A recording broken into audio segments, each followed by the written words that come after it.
രാവിലെ സൂര്യൻ സാധാരണ പോലെ ഉദിക്കുന്നു. പക്ഷേ ഉച്ചയാകുമ്പോഴേക്കും വെളിച്ചം അപ്രത്യക്ഷം. പിന്നീട് ലോകം മുഴുവൻ അന്ധകാരത്തിൽ, അതും ഒരു വർഷത്തിലേക്ക്. ദിവസവും രാത്രി പോലെ.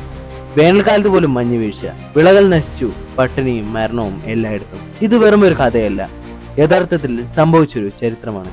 എന്തുകൊണ്ടാണ് ഒരു വർഷം മുഴുവനും ഇങ്ങനെ ഈ ലോകം ഇരുട്ടിലായത്? സോ ഇന്ന് ക്രേസിപീഡിയ നിങ്ങളെ കൊണ്ടുപോകുന്നത് ക്രിസ്തുവിന് ശേഷം 535 വർഷത്തിലേക്കാണ്. ചരിത്രകാരന്മാർ ഇതിനെ വിളിക്കുന്നത് the darkest year in the human history എന്നാണ്. മനുഷ്യരുടെ ചരിത്രത്തിലെ ഏറ്റവും വിചിത്രവും ഭീകരമായിട്ടുള്ള വർഷം. നമുക്ക് ഒട്ടും വൈകാതെ തന്നെ വീഡിയോയിലോട്ട് പോകാം. വീഡിയോ തുടങ്ങുന്നതിന് മുമ്പ് വീഡിയോ ഒന്ന് ലൈക്ക് ചെയ്ത് ചാനൽ കൂടി ഒന്ന് സബ്സ്ക്രൈബ് ചെയ്യാൻ ശ്രമിക്കുക.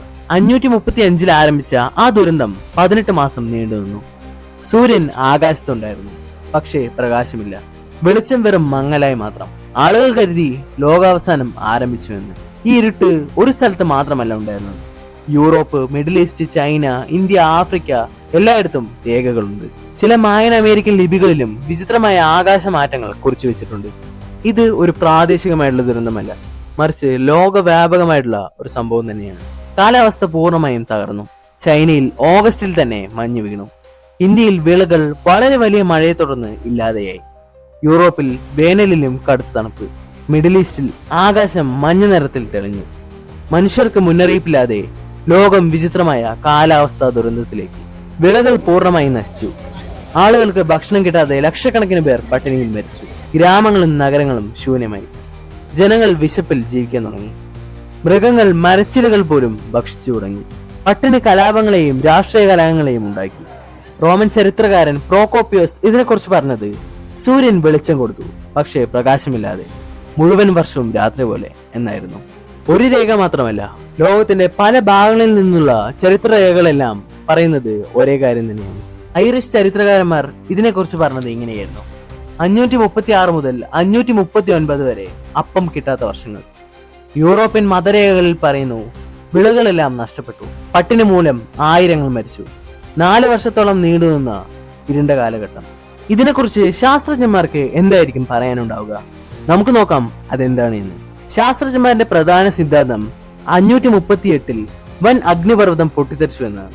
അതിന്റെ പൊടിയും ചാരവും അന്തരീക്ഷത്തിലേക്ക് ഉയർന്നു, സൂര്യനെ മൂടി. ഇതിന് തെളിവായി ഗ്രീൻലാൻഡ്, അന്റാർട്ടിക്ക എന്നീ ഐസ് കോറുകളിൽ 535 മുതൽ 540 കാലഘട്ടത്തിലെ സൾഫേറ്റ് തെളിവുകൾ കണ്ടെത്തി. ഒരു പൊട്ടിത്തെറിയാൽ പോലും ലോകം ഇരുട്ടിലാകുമെന്ന് തെളിവുകൾ കാണിക്കുന്നു. മറ്റൊരു സിദ്ധാന്തം എന്നത് ഭൂമിയിൽ ഒരു ആസ്ട്രോയിഡ് ഇടിച്ചതാവാം എന്നതാണ്. അതിന്റെ പൊടി അന്തരീക്ഷത്തിൽ ന്യൂക്ലിയർ വിന്റർ എന്നൊരു പ്രതിഭാസത്തിന് കാരണമായേക്കാം. ചില മെസോപ്പൊട്ടാമിയൻ രേഖകളിൽ ആകാശത്ത് വിചിത്ര വെളിച്ചങ്ങൾ കണ്ടെത്തിയതായി പറയപ്പെടുന്നു. ചിലർ വിശ്വസിക്കുന്നത് ഇത് ഒരൊറ്റ സംഭവമല്ല, നിരവധി ചെറിയ അഗ്നിപർവ്വതങ്ങൾ ഒരുമിച്ച് പൊട്ടിത്തെറിച്ചു എന്നതാണ്. ഇതിനൊപ്പം കാലാവസ്ഥാ വ്യതിയാനവും ചേർന്നു. ഇത് കാരണമായിരിക്കാം 18 മാസം നീണ്ട ഇരുട്ടും പട്ടിണിയും ലോകത്തുണ്ടായിരുന്നത്. ഈ ദുരന്തത്തിന് പിന്നാലെ 1541 വന്ന ജസ്റ്റീനിയൻ പ്ലേഗ് യൂറോപ്പും ഏഷ്യയും കീഴടക്കി.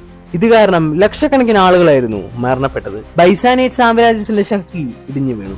ചില ചരിത്രകാരന്മാർ 535 ഇരുട്ടാണ് ലോകത്തിന്റെ രാഷ്ട്രീയ ഭൂപടം തന്നെ മാറ്റിയത് എന്ന് പറയുന്നു. 1500 വർഷങ്ങൾക്ക് ശേഷവും ഇതിന്റെ യഥാർത്ഥ കാരണം എന്നത് തീർത്തും വ്യക്തമല്ലാത്തൊരു കാര്യമാണ്. ഇതിന് പിന്നിൽ കാരണം വൻ അഗ്നിപർവ്വത സ്ഫോടനമോ, അതോ ഒരു ആസ്ട്രോയിഡ് വന്നിടിച്ചതോ, അതുമല്ലെങ്കിൽ നമുക്കൊന്നും തിരിച്ചറിയാൻ കഴിയാത്ത ഒരു വലിയ കോസ്മിക് ദുരന്തമോ? ഇതിന്റെ ഉത്തരം ഇന്നും ശാസ്ത്രലോകത്തിന് ലഭിച്ചിട്ടില്ല. അതുകൊണ്ട് തന്നെ ഇതൊരു ചുരുളെഴുത്ത രഹസ്യമായി നിലകൊള്ളുന്നു.